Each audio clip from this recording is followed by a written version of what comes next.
علی بھائی اگلا سوال ہے، جو شوہر اپنی بیویوں کو ہر وقت ذہنی اذیت دیتے ہیں ان کی ہمارے معاشرے میں اور آخرت میں کیا سزا ہے؟ بڑی سخت سزا ہے جی. آپ ذہنی اذیت کی بات کر رہے ہیں. جامعہ ترمذی میں حدیث موجود ہے، سنن ابن ماجہ کے اندر بھی، کہ نبی علیہ السلام نے فرمایا، اس کی یعنی مرفوع والی حدیث جو کمزور ہے لیکن جو موقوفاً ہے عبداللہ بن عمر بن عاص سے، وہ صحیح ہے، کہ طواف کعبہ کے دوران انہوں نے کعبے کی طرف دیکھ کے کہا کہ کعبہ تیری خوشبو کتنی اچھی ہے، تیری عظمت کتنی اچھی ہے، لیکن ایک مومن کے دل کو دکھانا یہ اللہ کے نزدیک اس سے بڑا گناہ ہے کہ کوئی شخص کعبے کی اینٹ سے اینٹ بجا دے. بہت بڑا ایشو ہے. تو ہمارے معاشرے میں تو زیادہ تر خامدی ظالم میں نے دیکھے ہیں جی، جن کو آخرت کی فکر ہوگی تو وہی حرکتیں نہیں کریں گے. دوسرے نمبر پہ ساسوں کا بھی قصور ہوتا ہے. ان کو بھی یہ مان لینا چاہیے کہ ساس بھی کبھی بہو تھی. جو اس کے اس وقت جذبات تھے نا، تو وہ اب آنے والی بہو کو بھی اسی جذبات کے ساتھ ہینڈل کرے نا. زیادہ قصور جو ہے نا وہ ساسوں کا ہوتا ہے. بہو کی بھی غلطی ہے لیکن بہو کو آپ کو ایکسیپٹ کرنا چاہیے، اس لیے کہ اگر آپ کی بیٹی یہی کچھ کر رہی ہو تو آپ اس کو ایکسیپٹ نہیں کریں گے. تو دوسرے کی بیٹی کو آپ بیاہ کے لائیں اور اس کو بیٹی کا ٹائٹل دیا ہوا ہے، تو سر پھر اس کے ساتھ وہی والا حوصلہ پیش کریں نا جو آپ ایک بیٹی کے ساتھ کرتے ہیں. کیا وہ اپنی بیٹی والا سلوک کے ساتھ کرتے ہیں؟ سر کر کے دیکھیں. اور پھر ہوتا ہے یہ بیٹیاں تو بیٹھ جاتی ہیں دوسرے ملکوں میں، انہی بہوؤں نے سنبھالنا ہوتا ہے پھر بوڑھے ماں باپ کو. ساس سسر کو کون سنبھال رہا ہوتا ہے؟ یہی لوگ ہی سنبھال رہی ہوتی، اور کون سنبھال رہا ہوتا ہے؟ تو اس اعتبار سے یعنی یہ ظلم ہو رہا ہے. خامدوں کو بھی اللہ سے ڈرنا چاہیے اور خوف خدا رکھنا چاہیے.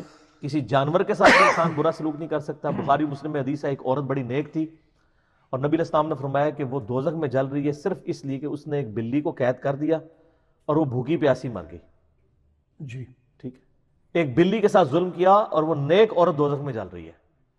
سر یہ بہت کرٹیکل ایشو ہے.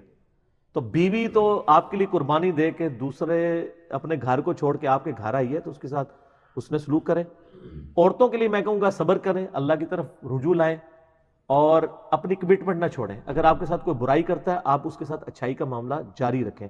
ایک نہ ایک دن اس کا دل پسیج جائے گا. اگر نہ بھی پسیجا سر تو کوئی مسئلہ نہیں ہے. نبی علیہ السلام کی بیٹیوں کو بھی طلاق ہوئی ہے، اگرچہ رخصتی سے پہلے ہوئی ہے لیکن ایک تکلیف تو آپ علیہ السلام کو پہنچی ہوئی ہے نا اس حوالے سے.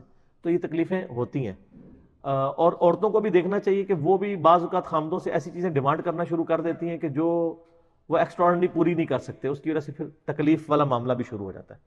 دعا بھی کریں، کوشش بھی کریں، اور اگر بالکل حالات بگڑ جائیں اور آپ سمجھتے ہیں کہ اب بالکل گزارا نہیں ہو سکتا، تو بجائے یہ کہ شادی کے 15-20 سال کے بعد علیحدگی ہو رہی ہو، شروع میں ہی اچھے طریقے سے خلا لے کے علیحدہ ہو جائے.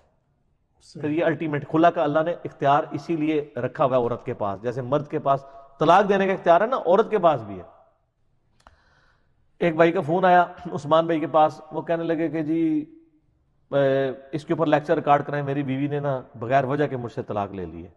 میں نے کہا یار وہ اگر کوئی ناجائز لے رہی ہے تو آخرت میں بھگتے گی. ابو داؤد ترمذی میں حدیث موجود ہے. تو کہتی ہے، میں نے کہا کوئی تو وجہ. اس نے کہا جی وجہ یہ ہے کہ وہ کہتی ہے میں تیرے ساتھ رہنا نہیں چاہتی، میرا دل نہیں چاہتا. تو میں نے کہا سر اس سے بڑی تو وجہ ہی کوئی نہیں ہے. دنیا میں سب سے بڑی وجہ یہی ہو سکتی ہے کہ میرا تیرے ساتھ رہنے کو دل نہیں چاہتا. ٹھیک ہے نا، یہ جینون وجہ ہے نا. تو اللہ نے اس کو آنکھ دیا ہے. اس کو ذرا وائس ورسا کرے. اگر کسی خاوند کو اپنی بیوی اچھی نہیں لگتی ہے کسی بھی وجہ پہ اور وہ اس کے ساتھ نہیں رہنا چاہتا، تو کیا وہ نہیں طلاق دے دیتا؟ تو عورت کو بھی حق حاصل ہے. اور عموماً عورتیں نہیں طلاق لینا چاہتی ہیں. یہ مرد ظالم ہوتے ہیں، ان کو مجبور کرتے ہیں. کیونکہ جب بھی کوئی اپنی بیٹی کو بیاہ رہا ہوتا ہے نا تو وہ تو یہی کہہ رہا ہوتا ہے کہ سمجھ تیرا جنازہ یہاں سے اٹھ رہا ہے، اب واپس نہیں آنا ادھر. ٹھیک ہے. اور آپ دیکھیں جب حق مہر کی باری آتی ہے، ہمارے معاشرے میں کوئی زیادہ حق مہر لکھوائے اس کو عیب سمجھا جاتا ہے. حالانکہ نبی علیہ السلام کے تو میں نے حق مہر جو بتائے ہیں وہ 1 ملین سے زیادہ بنتی ہے رقم.